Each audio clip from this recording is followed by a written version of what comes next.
So I thought I'd just show you guys my welder. But what I bought is I bought an Alpha TIG, an AHP Alpha TIG 203XI. It's a really cool TIG welder.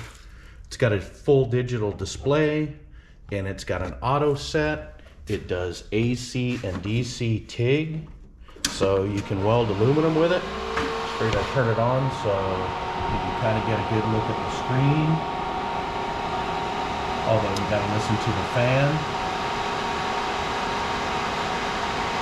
So it's a really cool little welder, and it was about 700 bucks. Right now I have it set up, I have my torch set up with the switch on it, with the little finger switch. It does come with a pedal.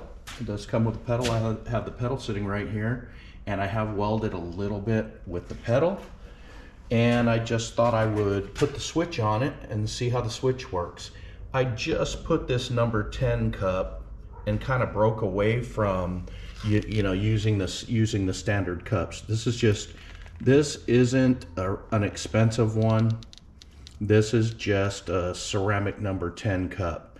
It just lets you get a little bit more extension out on your tungsten, but you've got to run a little bit more gas. And if you guys can tell, look at that beautiful, funky, dipped, jacked up tungsten, which I do a lot.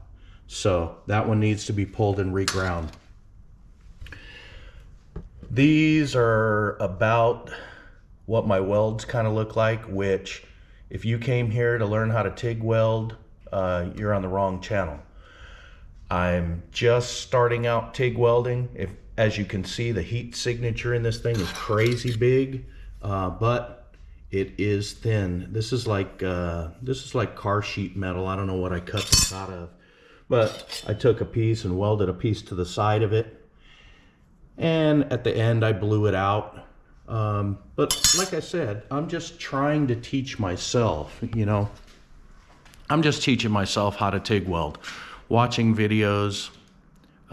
There's a lot of good TIG welding videos and people that are awesome welders, and I just have to be careful that I don't let myself fall into the trap of thinking that I don't want to weld because my welds don't look like everybody else's on the internet.